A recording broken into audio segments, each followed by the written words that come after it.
fussing and fighting, and I do believe it's time we was done. I don't want them nukes run by them kooks who think radioactivity is fun. No more three-headed frogs or kids with leukemia. Nuclear power ain't fit for a dog. The sun done give us all we need to make this country run. But that nuclear power's got us fussing and fighting, and I do believe it's time we was done. No nukes! Good morning, Toledo, and good afternoon, Columbus, and hello to those of you listening on the internet, wherever and whenever you are. My name is Joe DeMare, and you have had the wonderful good luck to tune into For a Green Future. For a Green Future is a show where we talk about ecology and the environment, and we talk about them in the ways that they affect you, your wealth, your health, your happiness, the wealth and health and happiness of your friends and families and pets and garden plants and pretty much everything around you, because we're all, like it or not, mixed up in this great, big, wonderful ecosystem, which we call the planet Earth. And I want to welcome people who have not heard the show before, since we're here in our new time slot. And I want to thank our regular listeners who followed us first from 106.5 over to 100.7, and then now from the 8 o'clock to 9 o'clock slot down to the 10 to 11 o'clock slot. So we're really looking forward to talking to some people. And just for people's information, this show's been going about 2 years. And if you want to know what we're about, we have lots of programs. All our past programs are available on podcast and on a YouTube video. So just search for a Green Future on any podcast provider, and we'll pop up and give a listen. We've had some wonderful guests on this show over the years. We've had some amazing stories. We've broken some stories, like the House Bill 6 story. A lot of people don't know, but we were literally one of the very first media outlets to cover House Bill 6, because I was actually one of the people that testified at the hearings before it actually became law, telling the legislators just how terrible it was and not to do it, and warning them this is a horrible thing. But they went and did it anyway, and so now we've been living with the consequences. But I wanted to let people know a few things, a little bit about me, since we've got some people listening for the first time, and also maybe a little bit about my co-host, Rebecca Wood. Let's get Rebecca on the line here. And of course... Hi there, I'm here. Can you hear me? Yes, I could hear you wonderfully. Thank you. I can barely hear you for some reason. Oh, barely? Okay, well, I'll speak up. But the good... Louder and funnier, Joe. You folks could join Rebecca and myself anytime at 877-909-1007, right here on 100.7 The Ticket. And this is a call-in show, and we welcome any calls about ecology or the environment. How are you doing, Rebecca? Not bad. How about you? I think I might be coming down with something. Oh, yeah. Either a cold or the Rona trying to fight its way through my vaccination. Can't tell. Well, I'm avoiding people just to be on the safe side. This is my only human contact this week outside of my apartment. Oh, and this contact is pretty safe, because I'm actually physically in studio this week, because there were just too many technical difficulties last week. I didn't want to mess with things. I thought if I actually show up, I think maybe we can get through this without some problems. And so it should be fairly simple. Are you enjoying the masseuse and the grand piano? They're still on COVID leave. No, but I do like the crushed velvet posters and the black light that we have here at the studio. That's kind of cool. Yeah. So, so is it Elvis? It's everybody, every musician you could think of. So, all right. So this is our Mother's Day edition, special Mother's Day edition of For a Green Future. And Rebecca, I understand later in the show you're going to have a little report for us on the whole concept of Mother Earth and how we got that Mother Nature thing in our heads. I am. Yeah, that's cool. So that will be coming after we hear from our advertisers and patrons. That'll be at the bottom of the hour. And then normally what we do on this show is for the first 15 minutes or so, we just sort of chat about things that are going on and things maybe that I've seen environmental wise, like saw bald eagle the other week. That was nice. And then usually we have a guest for about 15 minutes. And as I say, we've had guests from all over. We've had people who were on the front lines at pipeline protests, and we've had scientists that have spent decades studying the effects of radiation at Chernobyl. We've had public figures like Helen Caldicott and the Love Canal, Lois Gibbs. We've got a great show, and we love doing it. This week, though, we're not going to have a guest because I want to talk about what's happening in Bowling Green. And with their whole, Bowling Green has instituted a penalty and fines against rooftop solar in the city, in the Bowling Green Municipal Utility Service area. So if you have solar panels in Bowling Green, you get fined every month. You will be starting to pay a penalty starting July 1st. And we've been fighting it. You know, I've been speaking out on it and going to public meetings and doing all the things you're supposed to do. And I wanted to talk about it because it turns out to be kind of a microcosm of what's wrong with the whole planet right now, what's wrong with our whole country in terms of governing. But we'll get to that about quarter after. First, as I say, in this first little segment, we love to chat, and we love for people to call in, 877-909-1007. And I wanted to chat a little bit because my family and I, we drove down to Dayton yesterday, and we picked up a new puppy. Woo. Yes, and I have to say that this puppy is literally one of the cutest puppies I've ever seen. And I'm not just saying that because they all are, Joe. They all are. Well, no, I'm talking objectively. There's no objectively with puppies. Well, that's a point. But, the people I've shown the picture to have, universally gone, nobody was like, oh, yeah, pretty puppy. No, they were like, wow. And actually, my son said that he couldn't look at the picture too long because it was like looking into the sun. This puppy is so cute. So, right. So I will. Started to ovulate. It's bad. So I'll. If you look at the YouTube version, I'll have a picture of our puppy up on there. I just wanted to say that I am a long-term environmentalist my whole life, ever since I was a lad.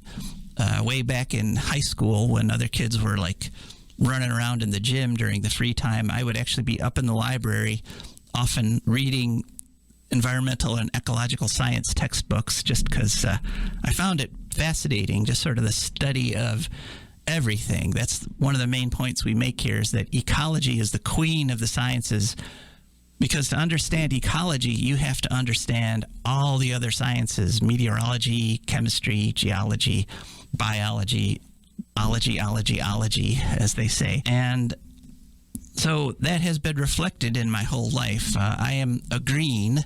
That is not just somebody who likes environmental stuff, but I'm actually a card-carrying registered member of the Green Party, even though I don't represent the Green Party here. I'm representing myself, and the same as Rebecca's only representing herself. And if you call in, you can represent yourself. But that kind of tells you where my politics is. It's neither left nor right, but in front, as one of the founders of the Green Party, Petra Kelly, used to say.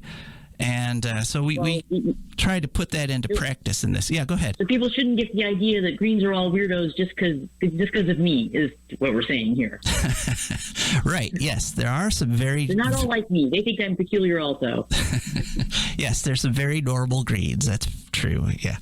And, but as part of that, I drive a plug-in hybrid car, a plug-in Chrysler Pacifica hybrid. And I actually, because I was coming into the studio today, I came in early because my plan was to actually come in about half an hour early, finish my show prep in my van, and use there's a charger not far from the studio. It's a kind of a charger that's a little bit clandestine. I don't know if I'm supposed to be able to use it, but I have used it in the past. But today I got out there, I went to plug in, and there was already a Chevy Volt plugged into the car, into the charger. And it's just another sign that the switch is happening. People are starting to buy more and more electric cars. And the grid, as we know, is becoming more and more powered by alternative energy, by wind and sun. And, that's what has to happen. And I find it very encouraging that it actually is finally happening. And in fact, one sign I saw of that was I was at the grocery store and over the magazine section, and Motor Trend magazine issue, it's a green issue. Yes, the magazine, which has, through its whole history, it's talked about cylinder size and horsepower, although they do still talk about horsepower, because electric vehicles actually can give you more power off the bat, when you hit the light. But this issue was all about electric vehicles and the wave of the future. And there's an interview with the CEO of Ford. And so, like I say, if Motor Trend magazine is talking about electric cars, they're coming. But another point we always make on For a Green Future, this is not a bad thing. Once you start driving an electric car, you're going to discover it's more comfortable. It has better acceleration. It does a better job in terms of hugging the road, because the batteries actually give the car a little more weight. And so if you're driving in wind or snow or wet weather, you actually do a little better in an electric car. And so I guess maybe that is the main point of For a Green Future, is that the green future is going to be a more comfortable future. You're going to be wealthier and healthier and happier. And so welcome everybody to the show. So, all right, Rebecca, I think now we're going to switch over to talking about what's going on in Bowling Green. And Alrighty. Yes. What happened, just a little bit of background. Someone who's close to me has a cancer. I talk about it occasionally. I don't go into a great deal of detail about it. But we were off in Boston for 9 weeks for some treatment. And when we came back, there was a pile of mail. And in this pile of mail were 2 letters from BG Municipal Utilities. Now, the achievement of a lifelong dream, we finally put solar panels on our roof last year. And in fact, we threw the switch July 1st, 2020 on a 6 kilowatt solar system. And what Bowling Green had, what their policy was, BG Municipal Utilities, was that they would pay for every kilowatt hour that I generated above what I used. They would pay me their average wholesale rate, which is 10 cents a kilowatt hour. And so making back 10 cents a kilowatt hour for my excess power, my system was going to pay for itself in a pretty reasonable amount of time, somewhere in between 10 and 15, which obviously is no get-rich-quick scheme, but it was enough to pay the system back and enough to make the investment worthwhile. Well, unfortunately, what these letters from the municipal utilities said was that they were changing their policy. First, they're slashing the response rate, or the payback, from 10 cents a kilowatt hour, which is what they pay their other suppliers, down to 5.5. And then second, they're adding a penalty. They're adding a fine for solar power, which is $4 per installed kilowatt forever. So in my case, that's $24 a month. And so what this means is, yeah. Did you say something, Rebecca? No, just a random interjection there. Oh dear Lord. Yeah, I know. That's what most people say. Well, in fact, that's what everybody says when they hear about this. What the heck is going on? And what this means is that most months, like 10 months out of the year approximately, my system is actually going to lose money, because I'm actually going to have to pay more for that penalty than I'm going to get back in cash from selling my power to the city. And so I began fighting this. I started with going to the city council and telling them about it. And the city council said, oh, you got to go to the Municipal Utilities Board. And so I went to the Municipal Utilities Board, which I did not expect to have any success with the Municipal Utilities Board, because what had happened, my experience with them before, about 7 years ago, the Municipal Utilities Board signed a 50-year contract with Prairie State Coal Plant in Illinois. And Prairie State is one of the largest CO2 emitters in the world, and it's a 50-year contract. We said we would take the power from them at 10 cents a kilowatt hour, which is a ridiculous rate, a ridiculously high rate, because right now, if you were to go out just on the open market and buy brand new wind or solar power, you could get that for as low as 2 cents a kilowatt hour. So 7 years ago, despite our best efforts, and I wasn't alone in warning the Utilities Board and the city not to do this terrible thing. No, actually, Neocles Leontis organized a whole movement. There were, hundreds of people spoke out against this, but they went ahead and did it anyway. And so that's what I fully expected to happen again when I complained about this, when I tried to get this anti-solar policy reversed. And sure enough, that is what happened. They just ignored the whole issue. And even though, once again, it's not me alone, I know a lot of people are complaining about it, and especially people that wanted to put in solar. But now with these new numbers, it just doesn't make any economic sense. They just can't afford to do it. One other thing I did in the course of this was I watched all the municipal utility board meetings through the whole year where they talked about this.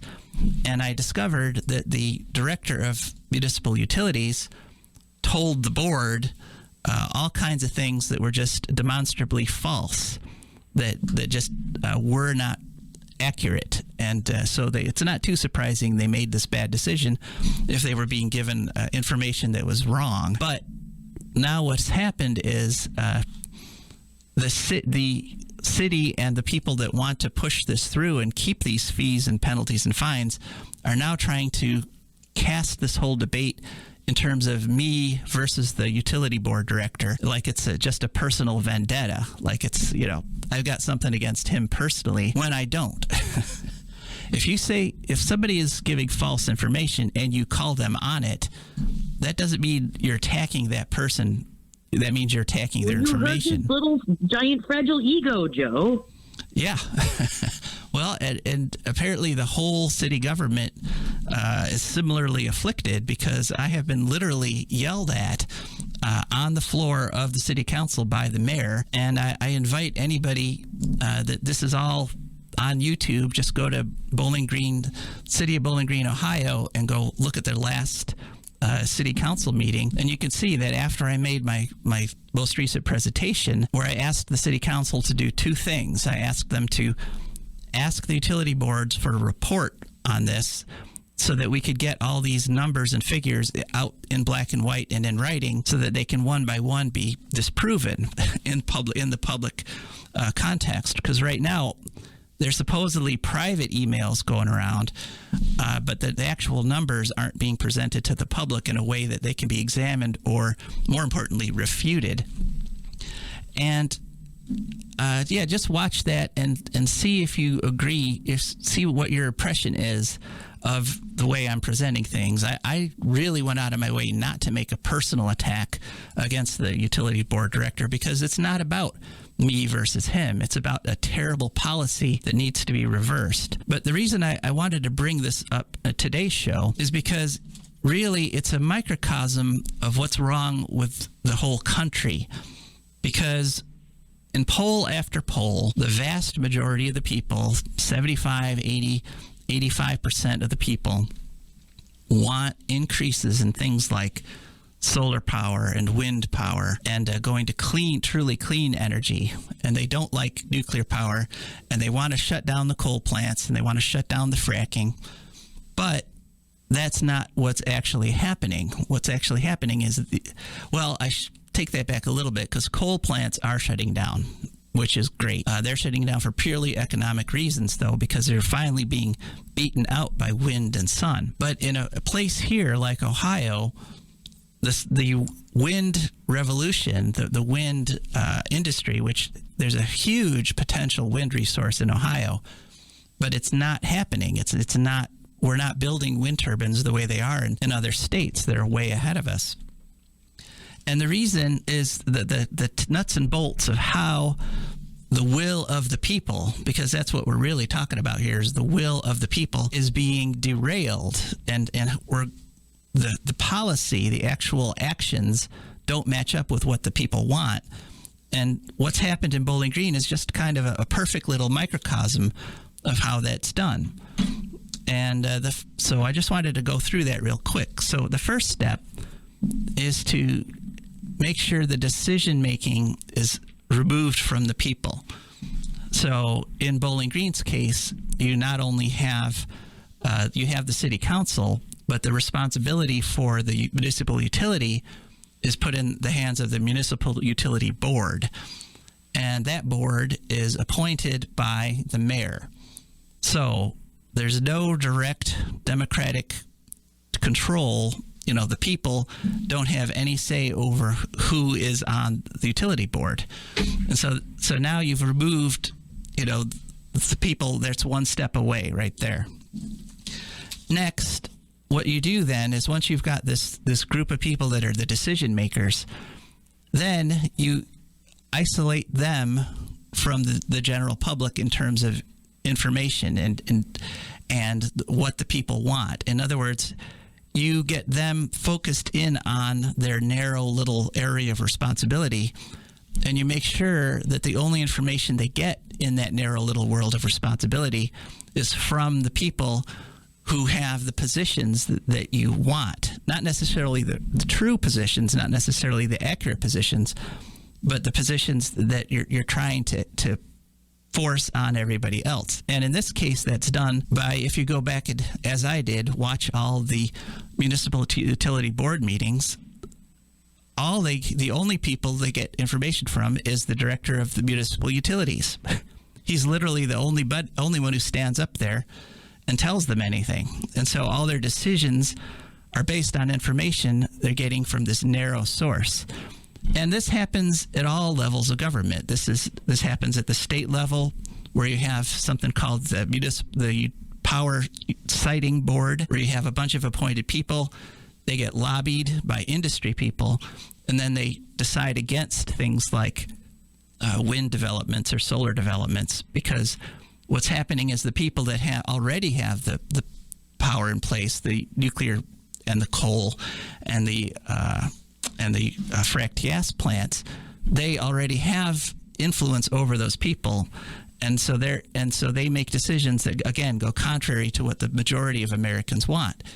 And also, of course, it also happens at the national level, where you have things like the Nuclear Regulatory Commission, which is completely isolated from the general public. And so what the situation is, the way this is described by Greta Thunberg, is that the governments of the world are saying the right thing but doing the wrong thing. And the way that happens is they're separated from what the will of the people want. So rooftop solar is an essential part of the green future. Way back when we had a people's hearing on Davis-Besse, when Davis-Besse was up for relicensing, we had an expert testimony from a fellow who's been a guest on the show named Al Campan. And Al Campan was able to show with direct numbers that if you allowed rooftop solar, you could produce more than enough power to offset Davis-Besse all by itself, just right there. You could completely replace our nuclear power plant with rooftop solar in this region, and with some battery storage and with some energy backup. But instead, what happens is that the lawyers for the nuclear plants are the ones that have the input at the NRC. And often there's a round robin thing going where you first work for a nuclear company, then you work for the NRC, then you go back to working for another nuclear company. And so once again, the input of the people is denied. And so this is what we're up against, folks. And the key is we can't stop fighting. We can't give up. We do still have a democracy, and we have to continue to put pressure on. And I want to thank, there's been a lot of people who have, I know, who have contacted our elected officials about this because of the way they're responding. They know that it's not just me, that the majority of people want to have rooftop solar, and it's across the political spectrum. Conservatives want it because they want to be able to get a return on their investment and be self-sufficient, and liberals want it because they want to help save the future. And it's a whole big scenario that's been set up, and it's something that we have to break through if we want to save the planet. And I know we do. And if you're still listening at this point in the show, I think I could assume you still do too. All right. Well, actually, I just got a text, and I want to tell people that you can text anytime at the show at 419-973-5841. We welcome your texts just as we welcome your calls at 877-909-1007. And this person, Carrie, has texted, can you shed any light on Biden's recent nuclear decision? And this is Joe Biden. President Joe Biden, as part of his energy plan, is to create small modular reactors, thousands and thousands of reactors, and put them all over the country. And actually, in his campaign, he actually said he wanted to specifically put them in poor neighborhoods. He said for the economic benefit, but actually, it might turn out to be once you factor in the fact that things like leukemia rates double within 5 miles of a nuclear plant, it actually not much of a net economic benefit. Yeah, there's some jobs, but yeah, go ahead, Rebecca. Guess what? Leukemia is really seriously expensive to have. Yes. It pretty quickly wipes out a salary. And also one interesting thing about the reactors he's pushing, he wants these molten salt reactors where they literally have the reactor flowing around. There is melted salt at such a high temperature. And the only, one of the few molten salt reactors in the world was Fermi 1, which was just north of us in Monroe, Michigan. And Fermi 1 had a partial meltdown and nearly wiped both Detroit and Toledo off the map. So why is he going back to this technology that they looked at the 1950s, and they rejected molten salt reactors because they're inherently more dangerous and more expensive and less economical. And the wastes are also much more difficult to deal with because now you're not just dealing with the horribly deadly radioactive wastes. They're mixed in with liquids with sodium so that now they can explode. and if they get exposed to air and water, they will send wonderfully toxic clouds of radiation all over the world. Why is he looking at this? Well, because Bill Gates wants it. And Bill Gates was one of his biggest campaign contributors. And there's also the fact that the U.S., we allowed ourselves to lose the lead in a lot of alternative energy technologies. A lot of the most basic patents for these gigantic utility-scale wind turbines that we see are owned by countries like Denmark and Germany, who, while we sat on our butts and looked at nuclear all through the 80s and 90s, they were developing utility-scale turbines. And so we don't, we're not we lost the lead on those, although we are getting it back. GE has come out with a 13-megawatt wind turbine, which is just incredible. But they want to push nuclear power because they feel that will benefit the U.S. companies more than switching to wind and solar, where the patents are more widely spread out around the world. And why is he doing it? Like I said, Bill Gates wants it and has spent billions of dollars promoting it because he's heavily invested in these companies that want to make these small modular salt reactors. And sadly, that's the situation. Once again, Bill Gates is about as separated from the general population as you can get. And so, he gets this idea in his head and he puts money behind it, and then he tries to make it happen. And we all have to band together to stop it. So thanks very much for the text. All right, now on to one of my favorite parts of the show. This is where we hear from our advertisers and patrons. For a Great Future is brought to you by the Wood County Park District. The Wood County Park District protects natural spaces all over Wood County for all to enjoy from 8 a.m. to 20 minutes past sunset every day of the year.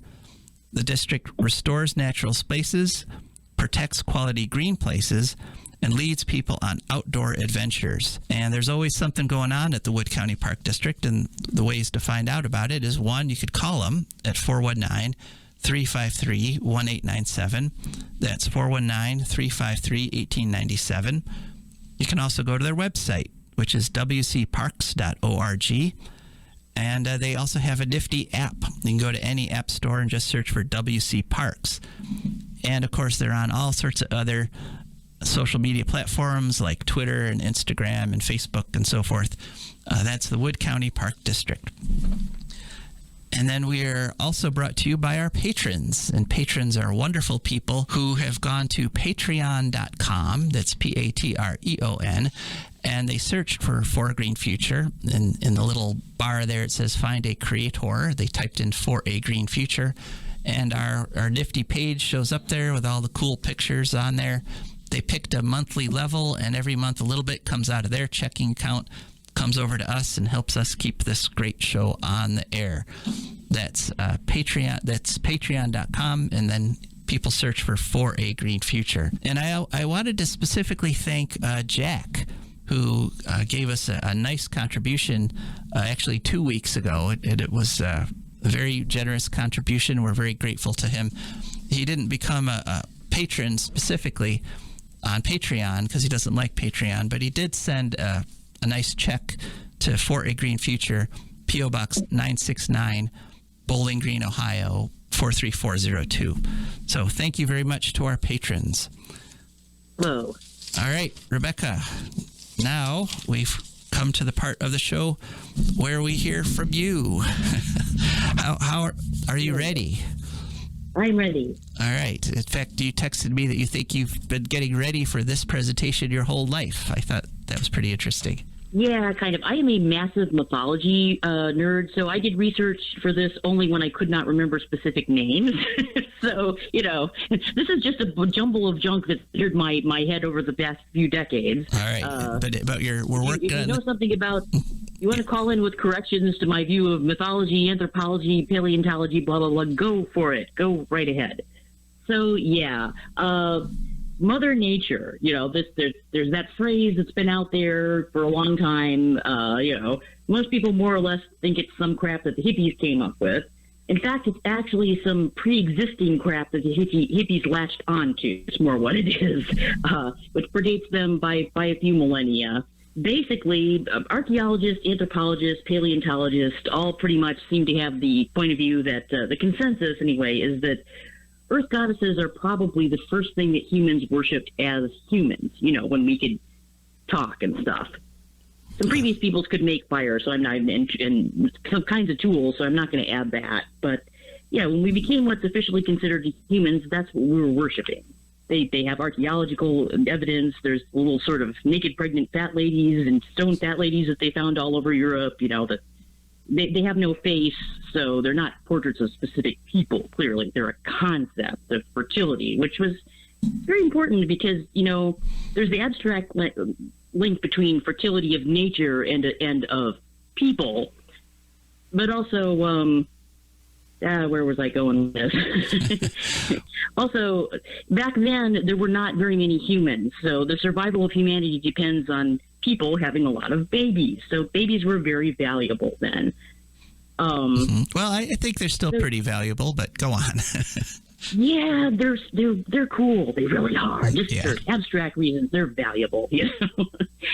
But yeah, there are a couple of reasons for this. First of all, nature there was a very direct, observable ways in which survival of human beings really depended on the whims of nature at that time. And so, you want to be real respectable of something which very obviously has the power of life or death over you, which it still does, but in some ways we have some margins. We have a little insulation, which is now hurting us because we're not making good decisions because of that. It's enabling our denial.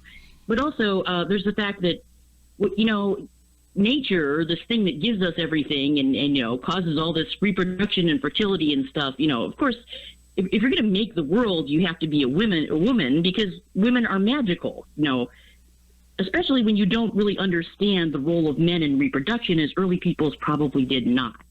There's sort of a vague idea that, maybe people sharing special grown-up, maybe men had something to do with it, but it made it more likely that there would be a baby. So, people have always been a little scared of women that way, because if somebody can make a whole person out of nothing, as far as we can tell, maybe they can destroy one too, just by thinking stuff. Who knows what we can do?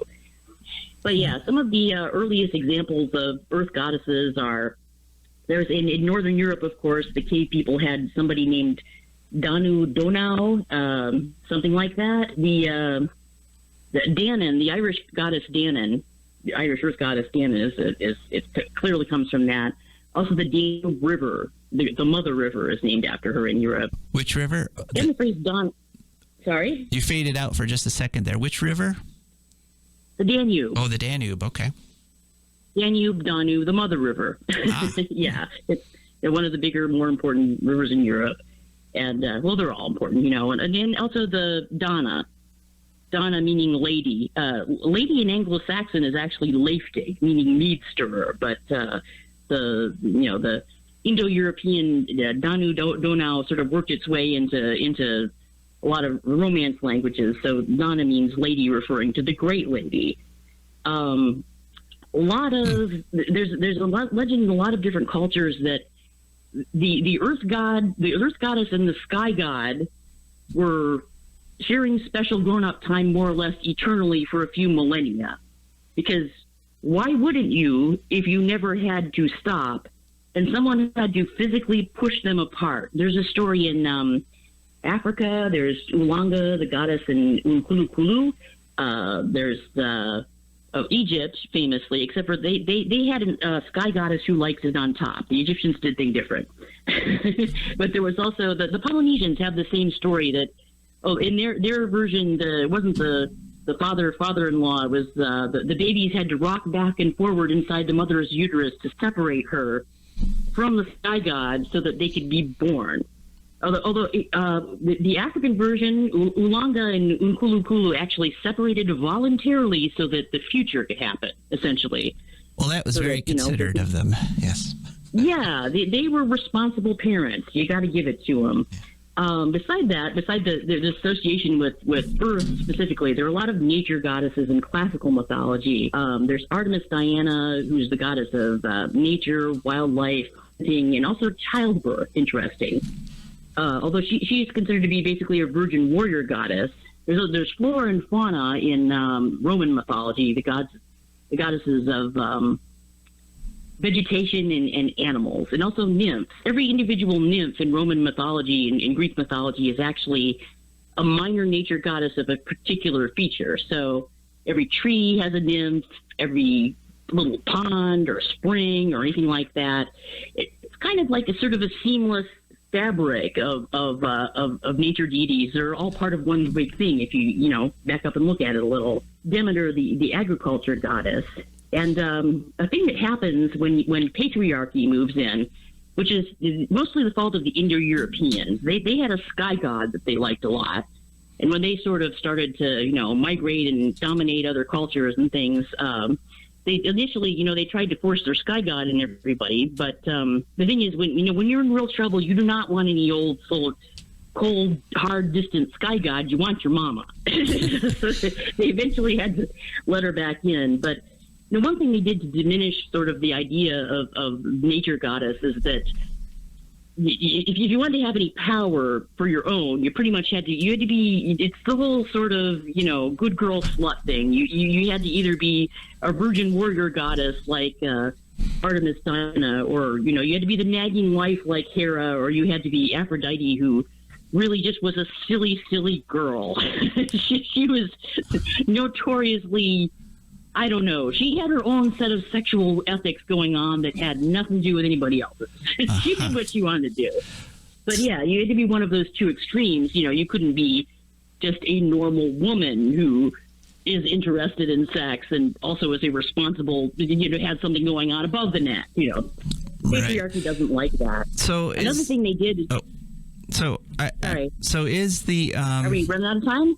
Well, we're coming up to the next segment, but I just wanted to, so is the fact that all these Greek and Roman goddesses, do you think that's what's led to our stereotypical image of Mother Nature or Mother Earth as being this woman wearing like a toga with laurel leaves in her hair, and do you think that's where that comes from? Something like that. You just can't get that concept out of a culture. Although obviously there are nature gods also. There's Cernunnos in the Celtic tradition. Hades was actually a chthonic, an earth god. That's why he likes it. He actually has a link with fertility too, as well as death.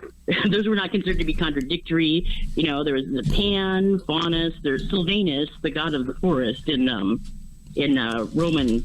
And Geb, the earth god, who the reason there are earthquakes is because he's laughing at us. Apparently, I see. Well, every time he has a chuckle, there's a tremor. But this is Mother's Day, so we'll save those male figures for another show, maybe Father's Day. I don't know, but all right. In a lot of ways, it's patriarchy in Western culture that separates, first of all, the physical from the spiritual, and declares that the physical is bad and spiritual is good, and also has this idea, we must dominate the earth and we must dominate women, and that's why, in a way, like the idea that the nature gods have been forgotten. It's just the nature goddess. Is because we don't want men associated with the physical world and with nature, because that's supposed to be just a girl thing and an inferior thing. Well, of course it isn't. I mean, all of us, male and female, are dependent on a healthy, natural world, but it's a bad and silly idea. It is. Yeah, but there should be nature gods too.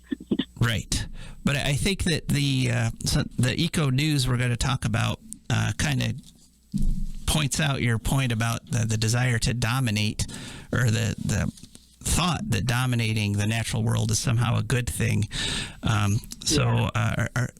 Did you want to make any other last points before we move on to our eco news segment? That's enough babbling from me. You go ahead. Well, let's see how this idea is working its way out in contemporary culture, which is still under the negative influence of the Indo-European sky gods. All righty. Well,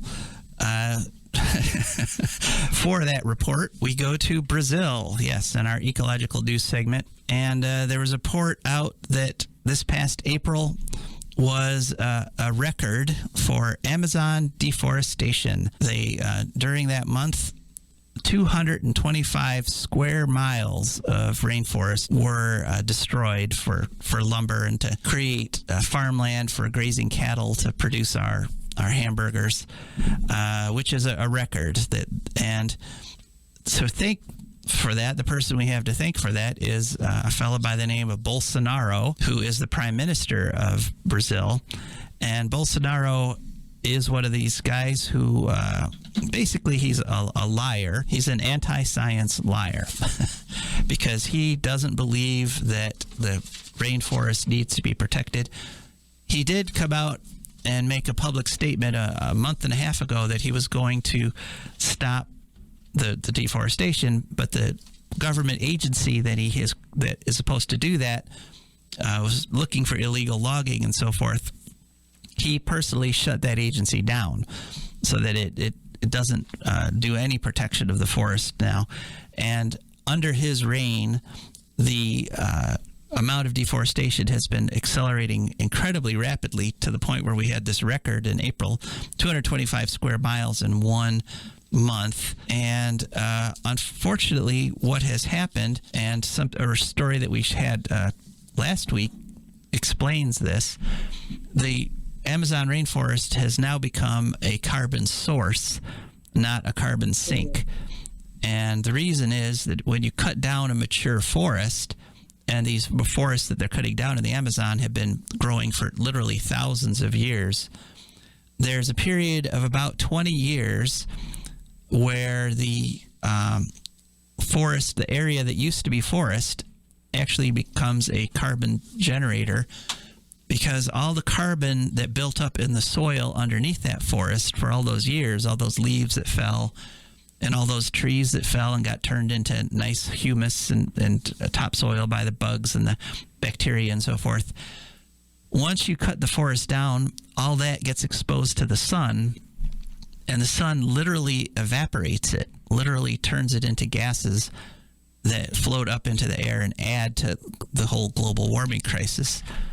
So they've cut down so much of the Amazon rainforest now that the whole, taken as a whole, it is now a source of carbon and not a carbon sink. And what it means is that we have to stop immediately cutting down the remaining ancient forest, because we can't afford to be putting that much carbon in the air. And after about 20 years, the new trees that grow up where the forest was will balance out. It'll stop the carbon evaporation. And then after another 20 years or so, that new forest will be old enough that it will start being a net carbon absorber.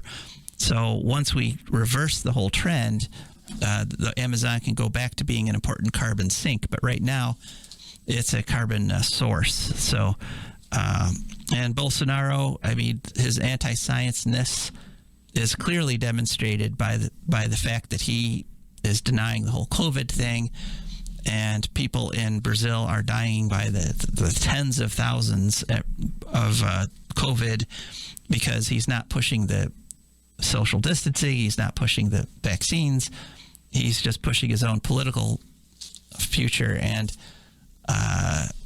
this is a pattern we see all around the world in many places, but it's one that has to be broken. All right, some news. China, they looked at the figures, they actually did the accounting for CO2 equivalents. And what happens is, first they estimate how much CO2 a country puts out. Then it takes a couple years to go back and look at the records and say, okay, here's what they actually put out. And so in 2019, China beat out all the other developed nations of the world put together in putting out carbon in terms of carbon equivalents. And in 2019, China put out 14.09 billion tons of carbon equivalent. And what that means is they took all the greenhouse gases, CO2, methane, nitrous oxide, and they averaged them all together to get a carbon equivalent. So 14.09 billion tons in 2019. And the Organization for Economic and Cooperative Development, which includes everybody else that's a developed nation, the U.S., Britain, France, Germany, etc., they put out 14.087 billion tons. So this is a pretty terrible situation because, China is putting out 27% of global emissions. They're number one. We're number two. We're putting out 11% of global emissions. But China has pledged that they're going to start cleaning up their CO2 emissions, except that they've got online that ready, either being built or on their way to being built, 250 gigawatts of new coal power plants. And so this is a very clear example of somebody, as Greta Thunberg says, a country saying the right thing but doing the wrong thing. This really is a crisis. And so what China's new policy is, they're going to start emissions trading. And emissions trading means that you trade carbon units, and people that put out a lot of carbon have to buy from people that don't put out so much carbon.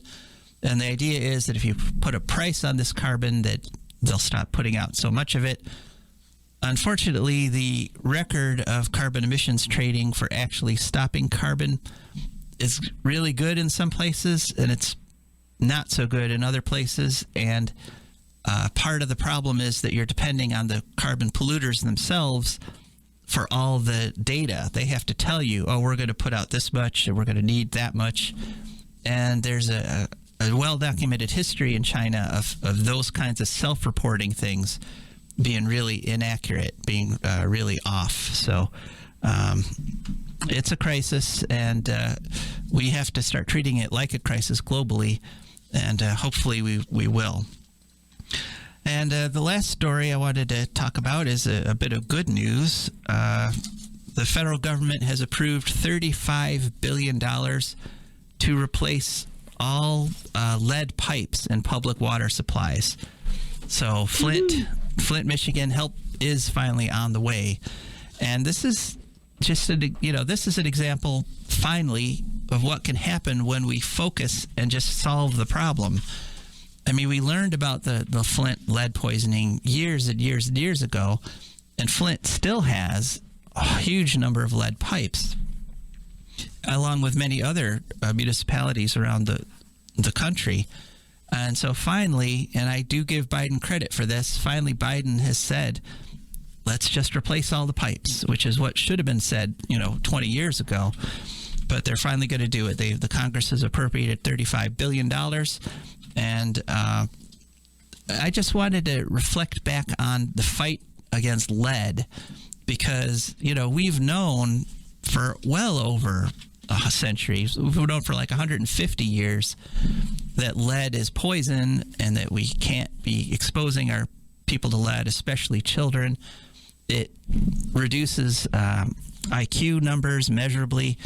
It causes all kinds of health effects like high blood pressure, and it's just a horrible thing that we shouldn't even have in our economy right now. We should not have lead there in ways that people can be exposed to it, but we still do, and we will until the federal government steps forward and tries to do something specific. All right, well, we have time for one call, perhaps, if somebody wanted to get on really quick at 877-909-1007. And I just wanted to say that I wanted to thank the listeners that have been approaching me during the week. I'm getting more texts, I'm getting more emails from people, and we welcome all those. They're very, very helpful with our program. And if you want to send us an email, you could send it to Joe at DeMare, that's DEMARE, for a Green Future, that's FOR. So Joe DeMare for a greenfuture.org. And we would love to hear from you. We have Facebook pages, and we have a Facebook page and a Facebook group. Since I don't really know the difference between them, I made both, and they're virtually identical, but we're getting a large number of people on those. Our podcast is building up. We're hosted by Podomatic, and we are regularly in the top 100 podcasts in the news subcategory. In fact, 2 weeks ago, we were number 50 out of thousands. So thanks very much to our podcast listeners. And, of course, we are also we're rebroadcast on WGRN in Columbus, which is a nice thing. We get broadcast there Saturday afternoons at 5. So thank you all so much for listening. Rebecca, do you have any other Happy Mother's Day wishes for our listening audience? Happy Mother's Day to everybody. It's a tough job, and I know that mothers care more than anybody else about the future, especially the green future. Right, which is the one we're all working towards, and which that's why we did this show. Not so much to dwell on the problems of the present, although we have to look at them and get through them, but with the goal of that nice green future where we can travel without putting pollution in the air, where we don't have to worry about environmental toxins like lead being around because we've wised up and stopped putting lead into the environment, and where people live long, healthy, wealthy, happy lives. And so that's what I'm hoping. The kind of future that every mother wants for her children. There you go. All right. A great Mother's Day message. So thanks again for listening. This is Joe DeMare. And Rebecca Wood. And we are signing off. Bye-bye. The sun done give us all we need to make this country run. But that black demon oil's got us fussing and fighting, and I do believe it's time we was done. I don't want them nukes